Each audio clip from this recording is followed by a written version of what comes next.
Hello world, and welcome to Breaking the Boxes for Week 5 of the NFL season. A perfect Week 5 for the collective as we go 5-0 on our picks in Circa Sports Million. If you haven't heard already on our podcast feed, we did a quick Stream of Conscious celebration recap last night. Viewers, please like this video, subscribe on YouTube. Listeners, while you can subscribe, rate, and review on your podcatcher of choice, I would suggest you watch this one on YouTube because we're going through all the boxes. I get to draw. And as you'll see, viewers, I finally put the scores up here so I don't have to write myself. And we start in London where it's Jags 25, Bills 20. The Jags cover as 5-point dogs. They were technically the road team here, even though they stayed in London. We go under the total of 45.5. Really tough spot for the Bills, traveling all the way across the pond while the Jags were just chilling there after their game against the Falcons. And this box is almost as confusing as the travel schedule put forth by the NFL because the Bills outperformed the Jags by 1.4 yards per play. The turnover battle is tied, and Trevor Lawrence, this fumble here it was a sack fumble by Trevor Lawrence, was the most impactful turnover of the game. The second most impactful turnover of the game was another sack fumble by Trevor Lawrence, recovered by Buffalo. That was -3 EPA. So what happened here? If you look, the Bills were extremely efficient throwing the ball, 0.2 EPA per dropback. The Jags were better, though, 0.3. Yards per pass, however, Bills 9 in favor of the Jags 6.6. That's probably where you're getting your Bills net yards per play advantage from. But here it is, 29 first downs to 18. The Jags have the ball for 17 more minutes in this game. Milk the game, move the chains, while the Bills, and this is partly the reason, while the Jags were 10 of 18 on third down, the Bills were only 5 of 12. And the reason they were 5 of 12? Early downs, running the ball, -0.44 EPA per play, 22% success rate. Bills need to scrap all of those first down runs that they have, put in better ones, maybe get Josh Allen on the move on first down because they put themselves in situations where it was hard to move the chains. And while they were more efficient overall than the Jags in this game, in a spot where they probably needed to be perfect because of the travel disadvantage, they weren't. And most of their yards coming on those final 2 drives where the Jags kind of were comfortable in the game. I mean, you look at this touchdown down here, the Jags were 91% to win, and that touchdown brought the Bills to a 23% chance of winning. So, I mean, the Bills definitely had a sweat there at the end, but the Jags got out early, got to that 11-point lead, and were just able to salt the game away. Interesting travel spot for Jacksonville now this week as they return stateside and won't take their bye. And as for the Bills, I'm not as bearish as you might think after this performance. Tough travel spot. They're still a great team. Let's see if we might be able to get some value on them going forward. It's not going to be this week, though, as they are multiple touchdown favorites over the New York Giants. We've got Steelers 17, Ravens 10, another collective cover for the Steelers in this spot as they were plus 4.5 on the closer. This one goes under 38.5. And I think pairing these two games together is interesting for this reason, because we talk about outliers a lot on our show and rule of outliers, where these computers that are big data and regress to the mean really struggle to handle outliers. The travel spot for Buffalo last week was certainly an outlier. And then when you start to get these totals that are sub 40, the machines are just trying to regress to the mean. And sometimes in a game with the Ravens and the Steelers, where the winds are whipping, the total needs to be lower. And we have 27 points scored in this game, well under an extremely low total of 38.5. So sometimes when you see these outlier totals, it might be sharp to press the edge a little bit. Go under that 38.5. Go over that 59 or 60, because these machines can't handle outliers when they're ingesting big data. that was a little bit of a tangent. Let's get to this game in which, Mo put it perfectly, all the Baltimore Ravens had to do was play like the Patriots did against Zach Wilson a few weeks ago. Just don't blow the game. What do? Lamar Jackson specifically, they blow the game. 3 turnovers to 1. What's sick is that the one Steelers turnover is a muffed punt, which was the second biggest play of the game per EPA, but it is followed up almost immediately by the third most impactful play of the game, which is a red zone interception by Lamar Jackson to Joey Porter Jr. We've got the strip sack here, which was close to closing time. Pittsburgh was already in the lead and favored to win this game, but it definitely shut the door, giving them 98% win percentage. And then you've got another fumble here by Justice Hill, soft fumble by the running back. You can't lose the turnover battle 3-1. You specifically can't do it in a game where the offense you're playing against is putrid and you outgain them by 0.6 yards per play. They can barely muster 5 yards per pass. Kenny Pickett's just bad in this game. They can't get first down, 6 of 15. It's not like the Ravens were any better, though. 5 of 14, 0 of 2 on fourth down. I'll say it again. I'm probably going to say it till I'm blue in the face. I don't think this Todd Monken thing is working. They're heavily reliant on Lamar Jackson, which in a lot of cases is going to be a good thing because he's an all-world talent, elite player. But he's got the blow-ups in him, and this was certainly a blow-up game. The Steelers, man, they stink. They really do stink. And I don't want to say in spots against better coaches because Harbaugh's a good coach. Maybe that fade route wasn't ideal. Maybe they just need to take the ball out of Lamar's hands, but you would think that you could put the ball in your $200 million quarterback's hands and he's going to make the right play. I'm not excited to back the Steelers in very many spots. I'm very happy we were able to survive this and get a cover. And for the Ravens, they're going to continue to be Jekyll and Hyde based upon Lamar's performance. So if you can predict when the whack-a-mole is going to come up or go down, have at it. Best of luck to you. Falcons 21, Texans 19.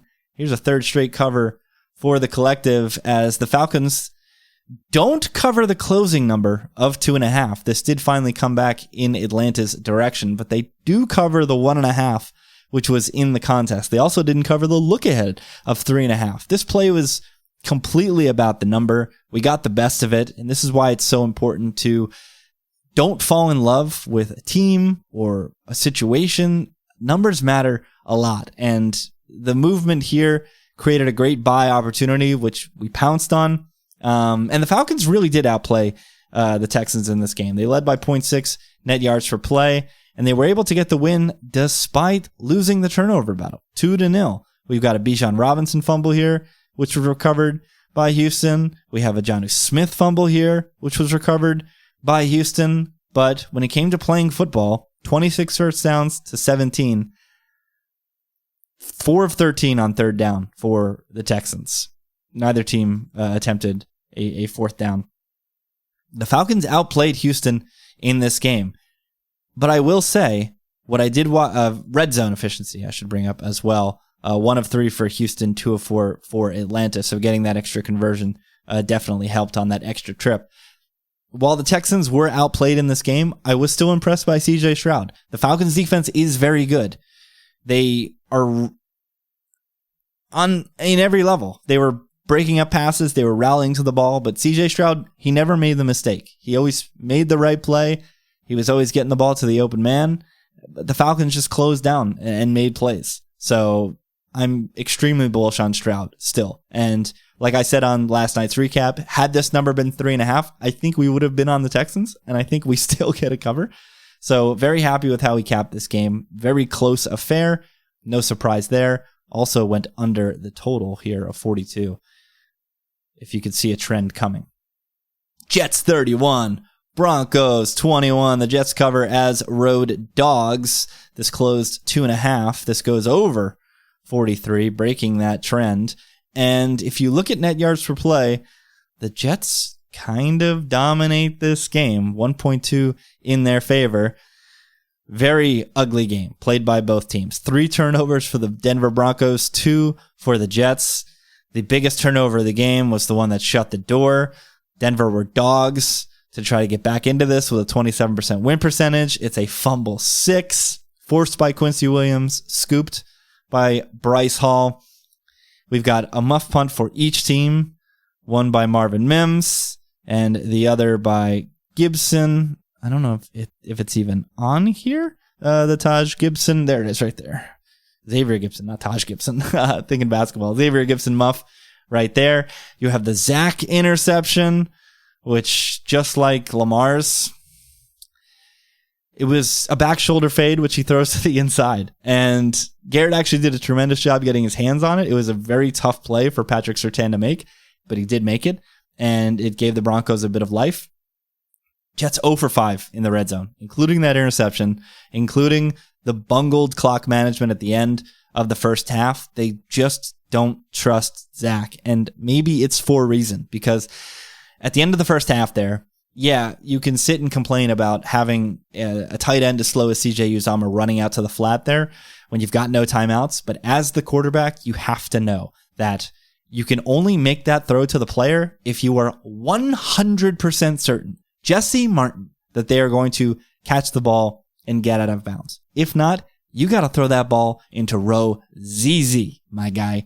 Some guy with a throwback John Elway jersey and a beer in one hand has to catch that ball. It can't be caught inbounds and tackled inbounds, which it was. But the Jets are able to survive despite being totally awful in the red zone because of their defense. This defense was built to play with a lead, and they absolutely strangled Russell Wilson and the Broncos once they got that lead. There was one good drive, a big Jerry Jeudy deep crosser that they got on a scoring drive. You obviously had the McLaughlin touchdown early in the game. But man, once they got the lead, they absolutely got after it on the defensive front. And it's going to make these 3 of 12 on third down and 0 of 5 on the red zone disappear when you can play defense like that. However, for the Jets, they're not always going to play a team as bad as Denver every single week. They've got Philadelphia this week. Buyer beware if you're excited about this Zach Wilson team that's covered in 2 straight games. The Broncos, they stink. Bottom 5 team. Sean Payton's in over his head. Bad stuff coming from Denver going forward. Bengals 34, Cardinals 20. Is Joe Burrow back? They cover as road favorites here. Closed as low as -3, even though it was -8.5 on the look ahead. This goes over 45.5. Did I get the under in the over in the last game? I did. Last night I said on the recap, is Joe Burrow back? I was kind of excited about Cincinnati. Now that I've looked at the box, I'm a little more bearish. I think I'm still pumping the brakes on this Bengals team, who lost the net yards per play battle by 0.4 to the Cardinals. They won because of the pick six. Oh, they won by this margin because of the pick six.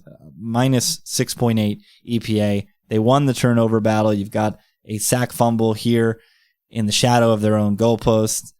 And you've got the Dobbs interception here, which was completely meaningless. You can see here they only had 1% chance to win. That was the 3rd turnover. Didn't really matter. It was good to see Burrow let loose, throw deep. It is nice to see him get up to 0.19 EPA per dropback. But it's not there yet. 5 of 14 on third down, 0 for on fourth down. I don't think it's there yet, guys. 5.9 yards per pass. The Cardinals, while they've been frisky, they are more like the team projected in the preseason than they've led on these first couple of weeks. I mean, we're not too far removed from this Cardinals team getting blanked on 5 consecutive drives by the Giants. I should rephrase that. The Giants scored 5 consecutive drives on the road against this Cardinals team not too long ago. It's not a great team. So Cardinals, I think, let's pump the brakes. Brett and I did a good job of that entering the sweep, pumping the brakes. But I am not ready to hop on the Bengals Burrow wagon again. I'm just not. This wasn't as pretty as it could have been. This was basically Jamar Chase is an alien, and they fed him, and he was dominant. But this 0.19 EPA per play, if you remove Jamar Chase, which is not fair because he's going to be on the field and he's a great player, I wonder if Joe Burrow was positive in this game. So not ready to jump back on to the Bengals. I think the Cardinals, to quote the late great Denny Green, they are who we thought they were. Chiefs 27, Vikings 20. This is a cover for the Chiefs. It goes under the closing number of 52.5. Chiefs closed as low as 3.5. These sharps that steamed the Vikings lit all their money on fire, and they deserve to, because the Chiefs, while this is going to show you 0.4 net yards per play, the Vikings were absolutely ushered on their first touchdown scoring drive. And the referees nearly gave them the ball at the 1 yard line at the end of the game with a phantom pass interference penalty. Thankfully, they did not. And the Chiefs come away with a well-deserved win, a well-deserved cover. Fumble here was the only turnover in this game by something Oliver. I saw a lot of him, number 4. It's not a name I've seen before. Recovered by the Kansas City Chiefs. But then we have Mahomes explosive, Mahomes drawing a pass interference of his own, Mahomes to Rashee Rice. And this is with the Vikings being 4 of 5 on third down. They were meh on third down, 6 of 14, but those are massive high leverage conversions. 4 of 5 on fourth down. And we're talking a 4th and 5. That's not easy. We're talking there was a fake punt in here, right? Yeah, direct snap to something Metellus that they were able to convert. So the Vikings kind of threw the kitchen sink, converted all those fourth downs, got help from the referees who ushered them down the field on one drive, and still really, I don't want to say didn't have a chance because they were driving or had an opportunity to drive there at the end. But I mean, they were just worse than the Chiefs. Negative EPA per play on dropback, 42% success rate on dropbacks. The Chiefs defense is really good. And even though their offense hasn't shown up to date, 0.44 EPA per dropback is pretty good. They're going to be able to win a lot of these games because their defense is really good and Mahomes is the greatest ever. So very happy we had this game. Don't understand where the steam came from. Vikings.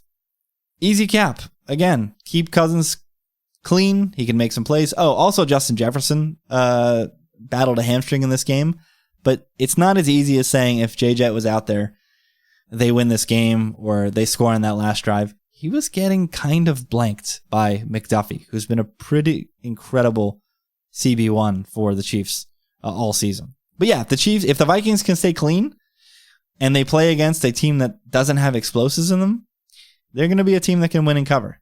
But this defense is not good, and Cousins is not good under pressure. So I thought this was a fairly easy cap. Another game where it was a pretty easy cap, Eagles 23, Rams 14. Another game where the steam gets absolutely smacked. This fell as low as Eagles minus 3.5 on game day. Under 50.5 does come in. And this is 1.3 net yards per play in favor of the Eagles. An absolute trenches game where they get 11 more first downs, 13 of 18 on third down. This just goes to show you how well they were doing to get into third and manageable. 1 EPA per play on late passing downs, 70% success rate, 67% success rate on late down runs. They're just churning out first downs. And when you have an offense line as good as the Eagles, that's going to be predictive. We had a lot of struggles in this game from Matthew Stafford. There was one turnover in this game, which I'm not seeing right here. It is the Jalen Hurts interception, which was deep to A.J. Brown, but it was kind of in garbage-ish time, 82%. The Eagles were to win at the time. Struggles here for Matthew Stafford. Negative 0.08 success rate. EPA per play, 38% success rate. 1 of 1 in the red zone. And the Eagles did this by going 2 of 6 in the red zone. So very efficient on third down. Failed to get their only fourth down attempt. But 2 of 6 in the red zone. If they were more efficient, this is an even wider margin of victory. But this is starting to get interesting. I think this is a couple of weeks in a row now where the Eagles have been suboptimal in red zone efficiency. And I'm starting to think that teams are planning for their red zone run fits, and they're forcing Jalen Hurts to throw the ball. And we've seen him struggle doing that. We've seen him throw the interception against Tampa Bay. We've seen him just flat out miss guys near the red zone. So this might be a scheme thing, which might lead to some more of these Eagles unders, perhaps. Maybe a trend that's forming.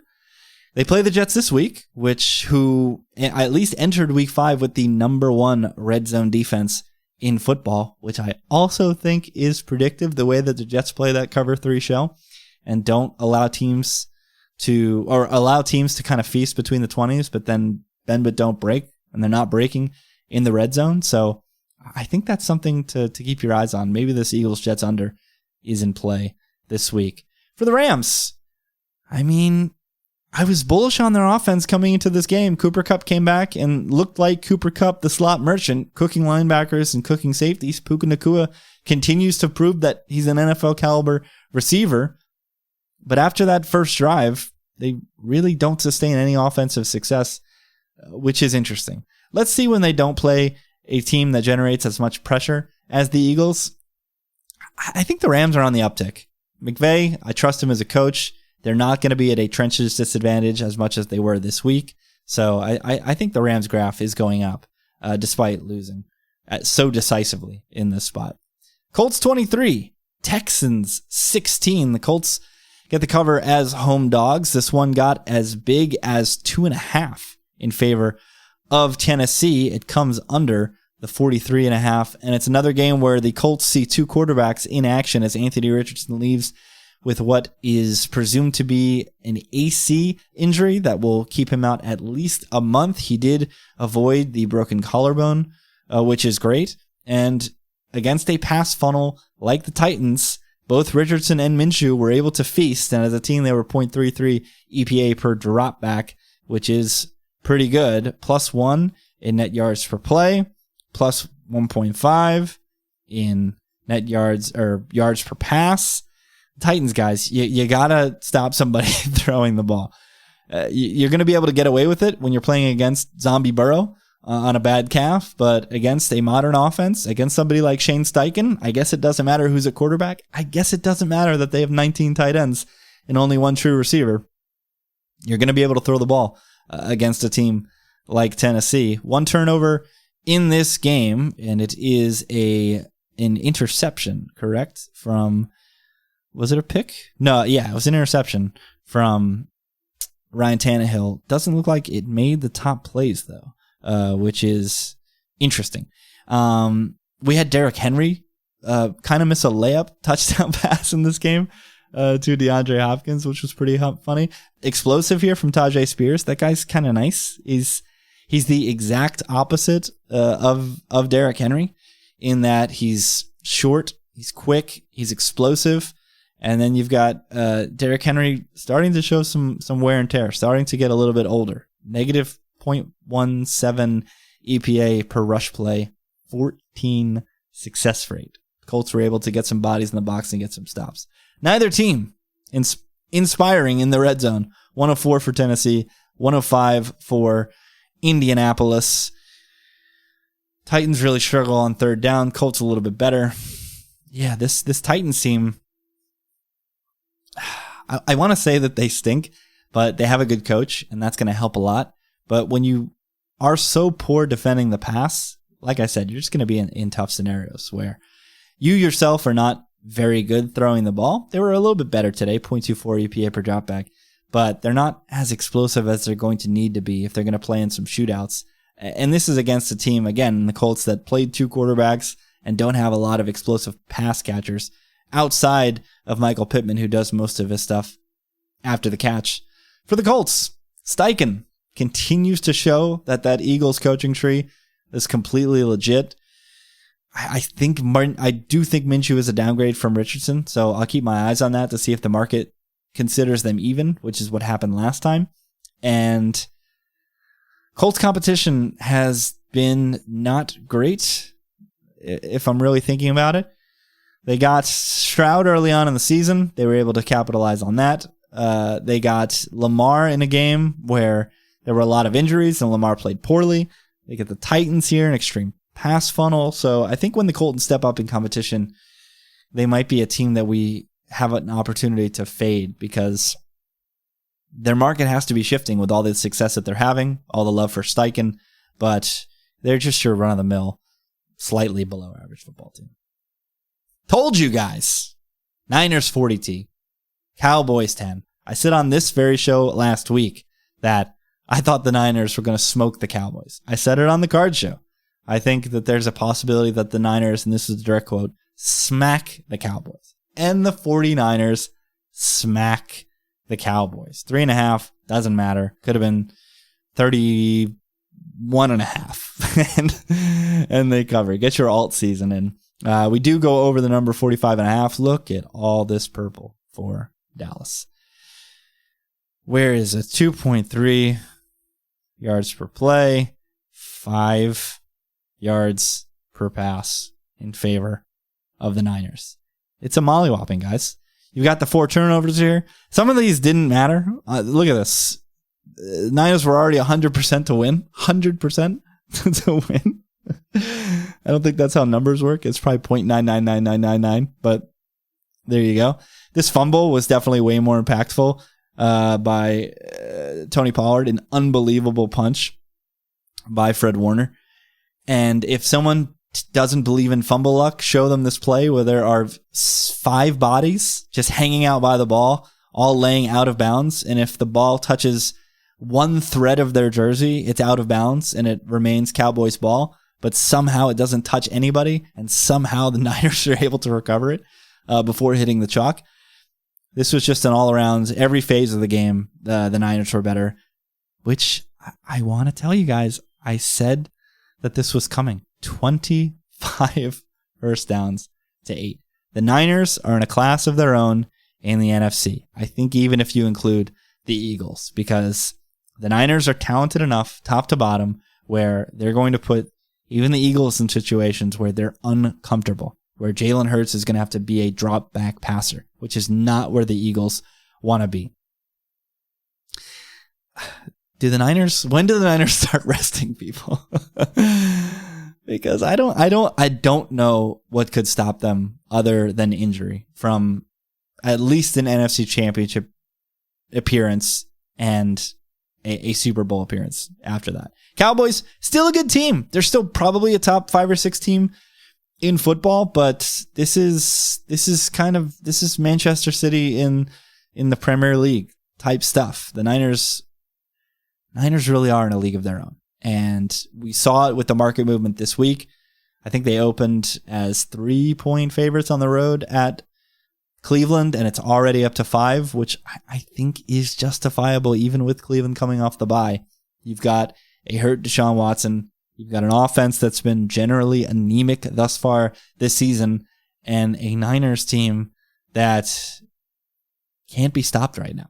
So as long as they stay focused, as long as they don't sleepwalk through a game, yeah, they're just really good. And again, the Cowboys, I'm not downgrading them for this. This is still a good team. They're not going to play the Niners every week. So if this gets us a discount on the next Dallas game, which I think they're on by, Dallas might be an interesting side to back. The other class of the NFL, Brett rolled his eyes, but Dolphins 31, Giants 16. This barely goes under the closing number of 48. If you had an under ticket in this game, congratulations. This is how good the Dolphins are. The Dolphins survived a negative 11.5 EPA play.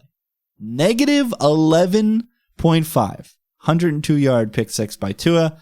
An awful pass by Tua. They survived another Tua pick later in the game at Miami's 30. Shadow of their own goalpost. A negative 5. So negative 16 on 2 plays. Guys, we're talking about percentage points when it comes to 0.4. 0.4 EPA per dropback is best ever type shit at the quarterback position.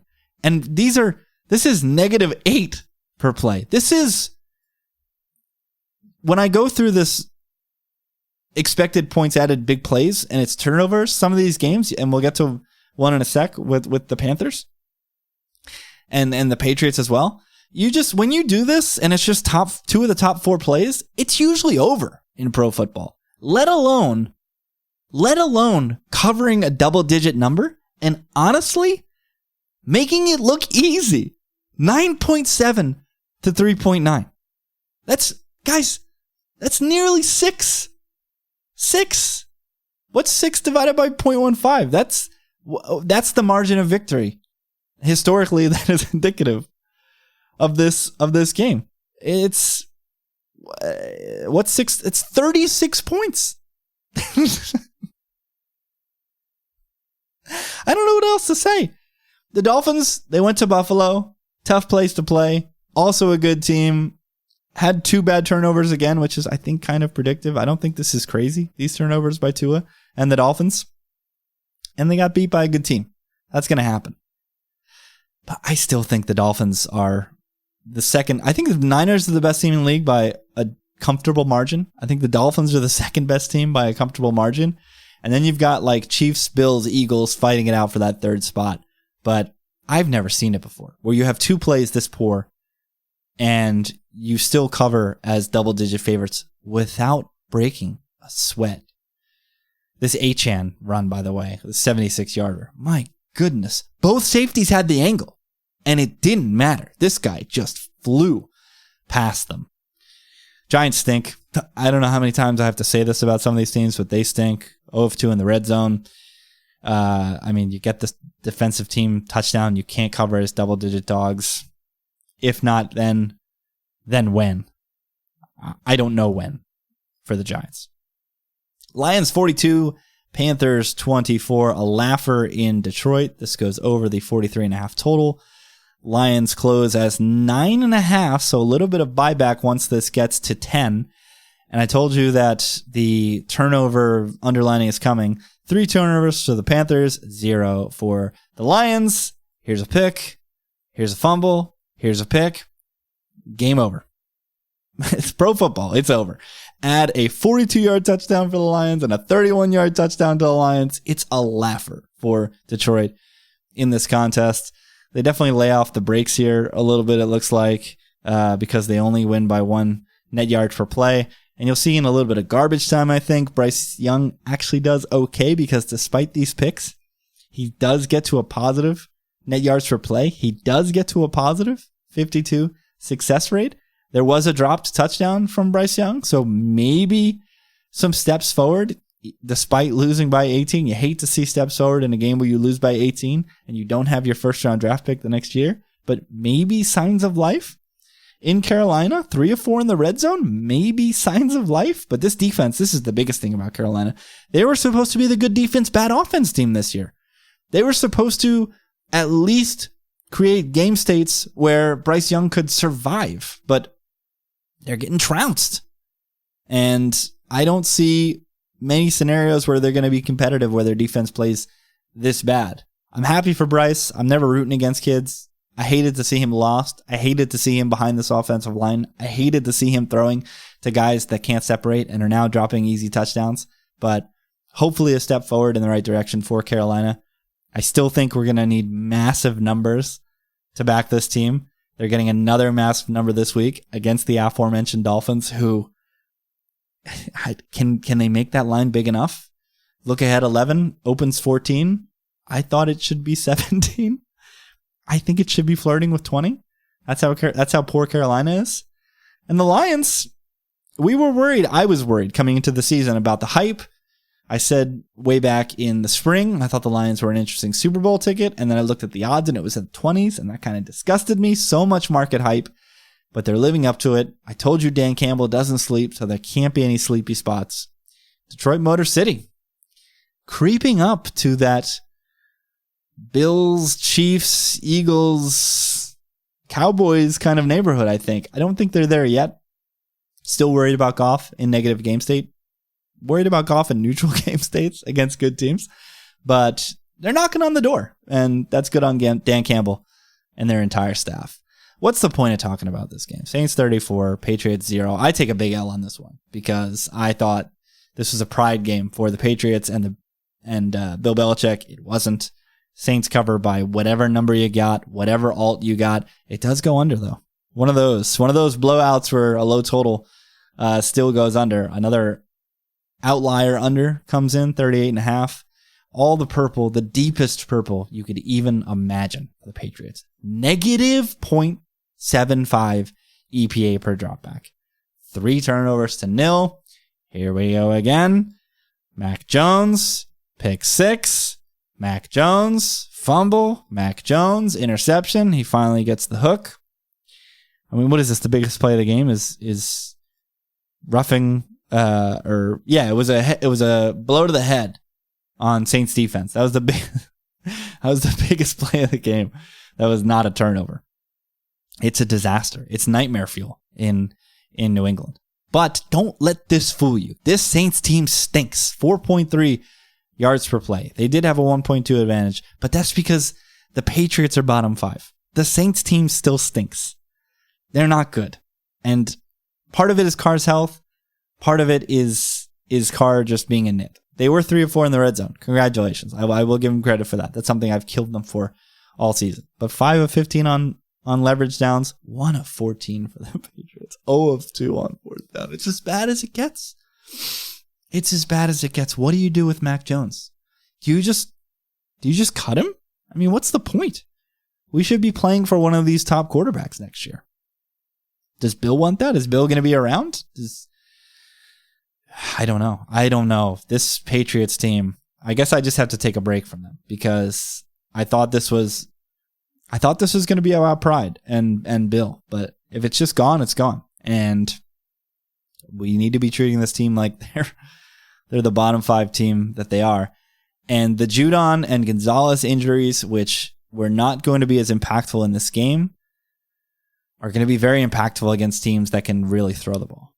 Because that's your best pass rusher, and that's your all-world rookie who was doing a great job to start the season. So, Patriots couldn't be more down on them. Saints, don't get excited. This is a bad team.